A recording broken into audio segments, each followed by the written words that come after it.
Bonjour à tous et bienvenue dans cette nouvelle vidéo d'Easy Excel Query. Petite vidéo rapide aujourd'hui pour préparer la suite d'ailleurs. On va faire la vidéo min, max, minx, maxx qui ressemble beaucoup à ce qu'on avait fait sur SUMX avec finalement les mêmes problématiques sur le total et voilà les mêmes façons finalement de contourner ce problème. Dans une vidéo future, on va également regarder Generate Series Selected Value, puis la fonction if, et enfin je vous donnerai un petit challenge à réaliser et on regardera voilà, ensemble les solutions que vous m'aurez proposées dans une vidéo prochaine. Je vous rappelle que vous avez toujours ma formation Udemy, vous pouvez vous y inscrire en cliquant sur le lien en description de cette vidéo. Eh ben écoutez, c'est parti, on y va, min, max, minx, maxx. Alors, nous voilà dans notre Power BI que nous avions laissé la dernière fois. Donc, on a ici min, minx, max, maxx. D'ailleurs, ici, on ne la fera pas ici, la fonction n. Je vais juste effacer ça. Et on va juste le faire donc rapidement comme promis, hein, parce que c'est une fonction qui est assez simple. Donc, c'est parti. On s'était arrêté à Keep Filter All à la mesure 25. Je vais cliquer droit. Nouvelle mesure. Et je vais lui dire, OK, est-ce que tu peux me faire la mesure min ? Donc, mesure min égale, donc qu'est-ce que je veux? Je veux le minimum. J'ouvre la parenthèse. Est-ce que je peux faire directement le minimum de ma mesure? On va voir. Non, il me dit la fonction min accepte uniquement une référence de colonne. Eh bien, c'est parti. On va lui mettre une référence de colonne. On va lui mettre la table de fait, le chiffre d'affaires. On va mettre min CA d'ici.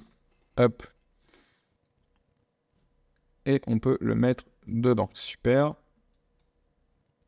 On va imaginer maintenant, cela dit, que je n'ai pas le chiffre d'affaires, parce que vous savez, c'était une colonne calculée, donc je vais d'abord prendre le minimum de ma quantité.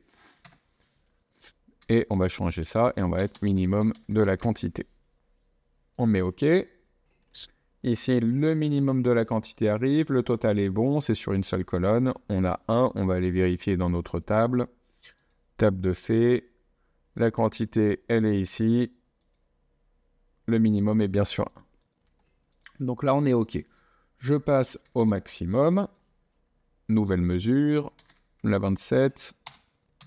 On va taper max. Max. Donc c'est exactement la même chose. Hein, je n'ai rien besoin de changer. Mesure numéro 27. Max. On y va. On la met dans notre table. En quantité, le maximum, a priori, ce serait 20. Donc on va regarder ça. Pareil, je vais dans ma table de fait. On voit que le maximum ici est bien de 20. La table nous a remonté ici le bon total. OK.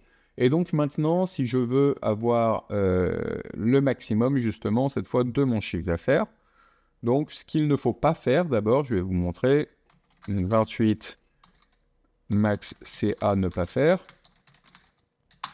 Ça va être de faire, OK, j'aimerais avoir le max dans ma table de fait de mon prix, multiplié par le max dans ma table de fait de mes quantités. On va regarder ce que ça nous fait. Hop, ici, il nous dit que le maximum, par exemple, c'est 1047 sur Dupont, sur Durand 1393, etc. On va aller regarder, mais normalement, c'est bon. Alors, Dupont-Arrosoir, hein, on va aller regarder Dupont-Arrosoir. Donc, on prend le nom de client, on vérifie Dupont, hop, et ici, on va lui mettre Arrosoir. Dupont-Arrosoir en quantité, en chiffre d'affaires, le maximum 1047. Dupont-Arrosoir 1047. Donc on voit qu'ici, cette mesure est bonne. Maintenant, le total 9878. On retire tous nos filtres. On va ici. Hop. C'est décroissant. Normalement, c'est 8588. Et bien, exactement comme pour la fonction SUMX, le problème se situe sur le total. Ce n'est pas la bonne façon de faire. Comment est-ce qu'on fait? Eh bien, avec la fonction maxx. Donc, nouvelle mesure, 29 max x CA à faire. Donc, j'efface tout ça. j'efface ça, et là je vais faire, moi je vais même la recopier directement, hein. On va marquer max x. Alors, qu'est-ce qu'il me demande max x? Il me veut un tableau, donc ça va être ma table de faits.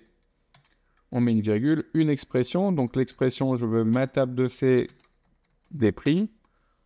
Donc il va itérer ligne par ligne, et ensuite il va faire ma table des faits, quantité, je ferme ma parenthèse, je mets OK, je le mets ici. Et là, qu'est-ce que nous avons? 8588, c'est bien ce que nous avions ici en total, hein, on vérifie. 8588, super. On va pouvoir faire la même chose pour la mine.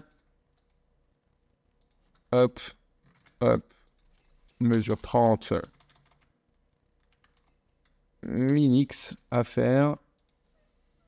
Minix, hop, hop, hop, hop, hop. Si je mets mix, mine X, là ça doit être, et là aussi c'est mine X. Voyons voir ce que ça donne. Je vais retirer celle de ne pas faire, parce que ça commence à prendre trop de place. Hop. Super. Il nous dit que le min c'est 28,40. On vérifie. 28,396. On est bon. On a donc bien à chaque fois notre minimum ici des quantités, maximum des quantités. Où là, en fait, dès lors que vous êtes sur une seule colonne, vous pouvez le faire avec la fonction min. Dès lors, en revanche, que vous faites une opération sur deux colonnes dans votre table, vous êtes obligé d'utiliser minix maxx pour qu'il puisse faire itération ligne par ligne et qu'à la fin, surtout, votre total, du coup, soit le bon total. Puisque du coup, il va forcément vous le faire, encore une fois, ligne par ligne. Ok. Voilà, j'espère que cette vidéo assez rapide vous a plu, que vous voyez bien le min, max, minix, maxx. On va très vite se retrouver pour une autre vidéo, comme je le disais, hein, avec Generate Series, Selected Value et is. Allez, je vous dis à bientôt pour une nouvelle vidéo.